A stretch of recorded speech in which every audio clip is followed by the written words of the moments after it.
নাম নাই নিলাম, তাদের আচরণে কিন্তু বিএনপি আজকাল কিন্তু তারা কিন্তু ক্ষুব্ধ। কারণটা কি? কারণ তাদের আচরণে মনে হচ্ছে তারা হয়তো চায় না যে দেশে একটা নির্বাচন হোক, কারণ তারা হয়তো বুঝতে পেরেছে যে নির্বাচন হলে, এটা আপনি জানেন যে আমাদের দেশের কালচারটা হচ্ছে হয় এ থাকবে নাহলে বি থাকবে। নির্বাচন হলে একবার এ থাকবে আর আরেকবার বি হবে, এটা একটা ট্র্যাডিশন হয়ে আসছিল। তো এখন এ বলতে তো কিছু নেই, ওটা তো শেষ, ওই চ্যাপ্টার ক্লোজ। এখন আলটিমেটলি যদি দেশে এই মুহূর্তে একটা নির্বাচন হয়, এটা বিএনপি হবে, এটা আপনি জানেন, সবাই জানে। তো এখন ওই নির্বাচনটাকে কত ডিলে করা যায় বা এর মাঝখানে কত প্রতিবন্ধকতা করা যায়, এজন্য হয়তো কোনো কোনো অনলাইন অ্যাক্টিভিস্ট উদ্দেশ্যমূলকভাবে কাজ করছে। যে কারণে আপনি খোঁজ নিয়ে দেখবেন যে বিএনপির যারা লোকজন তারা কিন্তু এটা নিয়ে খুবই ক্ষুব্ধ, বিরক্ত এবং হওয়ার যথেষ্ট যৌক্তিক কারণ আছে। তো আমি মনে করি যে এক্ষেত্রে এটাই আমাদের মনে করতে হবে যে এখানে বিএনপি ক্ষমতায় আসলো না কে আসলো, মানে সেটা মূল বিষয় না। মূল কথা হচ্ছে জনগণ একটা ভোটের সুযোগ পাক, যে জনগণ এতদিন ভোট দিতে পারেনি। তো ওই স্পেসটা ক্রিয়েট করার জন্য আমাদের সকলের কাজ করা উচিত, এবং ওই ক্ষেত্রে যে বা যারা প্রতিবন্ধকতা করবে তাদের কিন্তু অন্য কোনো মতলব আছে। মোস্তফা সরোয়ার ফারুকী বা আসিফ নজরুলের বিরুদ্ধে এখন আপনি কথা বলা মানেই কিন্তু পাবলিক আপনাকে তালি দিবে। কিন্তু কথা হচ্ছে ওই পাবলিকের দুটো সস্তা তালি খাওয়ার জন্য আমি যদি জনগণকে অপতথ্য দেই বা অপসাংবাদিকতা করি, দ্যাটস ভেরি আনফর্চুনেট। আমার কথা হচ্ছে আমাদেরকে আমাদের দায়িত্বশীলতার জায়গাটা আমাদের ঠিক রাখতে হবে। কয়েকটা ওই ভিউ কামাবার জন্য বা লাইক কামাবার জন্য আমি জনগণকে মিসগাইড করব, আসিফ নজরুলের মতো একটা লোককে আমি রয়ের এজেন্ট বলে দেব, এগুলো ঠিক না। নির্বাচন এটা তো ডক্টর মোহাম্মদ ইউনূস স্পেসিফিকলি বলেই দিয়েছেন যে নির্বাচন আমাদের এটা হতে যাচ্ছে 2025 সালের শেষের দিকে অথবা 26-এর শুরুতে। তো আমি মনে করি এটা একটা খুবই ভালো সময়। আমি মনে করি এই সময়ের মধ্যে নিঃসন্দেহে তারা যে যৌক্তিক সংস্কারগুলো আছে, সংস্কার কাজগুলো করে সুন্দর সময় একটা সুন্দরভাবে নির্বাচন করতে পারবে সকলের অংশগ্রহণে। আসিফ নজরুল স্যার একটা সাক্ষাৎকার নিলাম এবং ওটা আমি প্রচার করলাম। প্রচার করার পরে আমি কিন্তু রেগুলার প্রতি বছরে 2 বার করে বাংলাদেশে আসতাম। তো আপনারা জানেন যে আমি পুলিশ নিয়ে সবচেয়ে বেশি রিপোর্ট আমি করেছি। তো পুলিশের ভেতরে সব খবর আমার কাছে চলে আসে। তো তখন আমাকে এসবি থেকে জানানো হলো যে ভাই আপনি আর ভবিষ্যতে বাংলাদেশে আসবেন না। আমি বলি কেন? বলে আপনি আসিফ নজরুল স্যারের একটা ইন্টারভিউ করেছেন, তো এই ইন্টারভিউর কারণে আপনি এখন আসলে ভবিষ্যতে বিপদ হবে। আমি বলি কেন? আমার বিরুদ্ধে কোনো মামলা নেই। বলে মামলা লাগবে না, যে কোনো একটা মামলা আপনাকে শোন অ্যারেস্ট দেখানো হবে, তো আপনি আর আসবেন না। তো ওই যে 2019-এর মার্চ, এরপর থেকে আমি আর আসার সাহস করিনি। আর এরপরে আপনি জানেন যে রাজধানীর গুলশানে মুনিয়া নামে একজন মেয়েকে যে আত্মহত্যার প্ররোচনার অভিযোগে যে তারপরে তাকে যে হত্যা করা হলো, একটা বৃহৎ শিল্প গোষ্ঠী, তাদের সাথে আমার একদম পুরোপুরি একটা বিরোধে আমি জড়িয়ে গেলাম, কারণ আমি ওই ইস্যুটা নিয়ে অনেক বেশি ভোগাল ছিলাম বা এখনো আছি।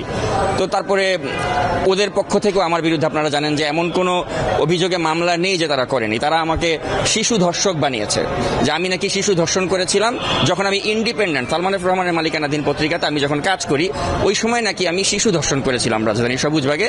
এবং তারা বলল যে ওই শিশু নাকি 2011 সালে আমার দ্বারা ধর্ষিত হয় এবং তখন নাকি তাকে মুগদা হাসপাতালে তাকে চিকিৎসার জন্য নেওয়া হয়। কিন্তু সবচেয়ে বড় হাস্যকর কাহিনী হচ্ছে যে মুগদা হাসপাতালটা তৈরি হয়েছিল 2013 সালে। তো তারা কত বড় মিথ্যাচারের মাধ্যমে এ ধরনের যে কারো বিরুদ্ধে এ ধরনের মামলা করতে পারতো, এটা হচ্ছে তার একটা নির্লজ্জ বাস্তবতা। তো এসব বাস্তবতার কারণে আমি বাংলাদেশে যেখানে প্রতি বছরে 2-3 বার করে আসতাম, আমার পক্ষে আসা সম্ভব হয়নি। তো এখন যখন দেশ স্বাধীন হলো তখন আমি ভেবেছি যে এখন আমি আসবো, কিন্তু আসতে গিয়েও পারছিলাম না। কেন? কারণ ওই মামলার কিছু কিছু মামলা এজাহার তৈরি হয়ে গিয়েছিল। তো আমাকে বলা হচ্ছিল যে না, আপনি এখন আসলে তো একটু সমস্যা হতে পারে।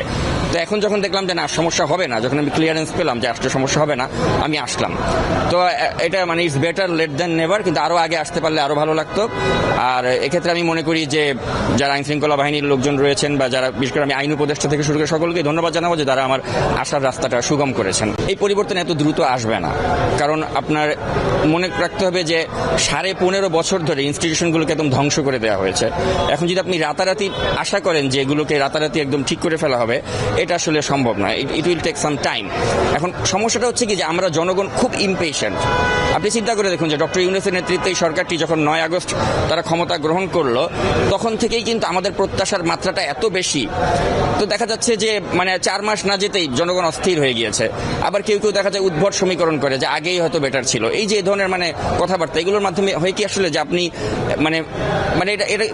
এটা অগ্রহণযোগ্য, এভাবে আপনি এটা করতে পারেন না। কারণ এই মুহূর্তে তার বিকল্প কে আছে? আপনি দেখুন, যিনি বিশ্বের প্রত্যেকটা মানুষের কাছে একটা ভালোবাসার মানুষ এবং পুরো ছাত্র জনতার প্রত্যেকের সমর্থনের মাধ্যমে তিনি সরকারটা গঠন করেছেন। হ্যাঁ, এখানে অনেক ধরনের ল্যাপস আছে, অনেক ধরনের উপদেষ্টাদের নিয়োগ নিয়ে প্রশ্ন আছে, এগুলো নিয়ে আমরা ক্রিটিসাইজ করতে পারছি, সামনে আরো করব। কিন্তু কথা হচ্ছে তার এখন আপনি যদি বলেন যে আইন উপদেষ্টা রয়ের লোক, তো এগুলো তো একেবারে ভিত্তিহীন অভিযোগ।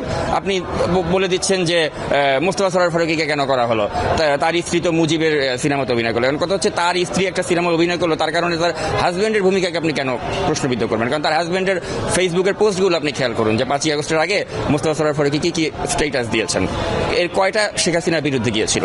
আপনি দেখুন যে তার যে চলচ্চিত্র স্যাটারডে আফটারনুন, সেটা তিনি রিলিজই করতে পারেননি এই ফ্যাসিস্ট আওয়ামী লীগের শাসনামলের সময়। সময় তাকে কোনোভাবেই ওটা বাংলাদেশে রিলিজ করতে দেওয়া হয়নি।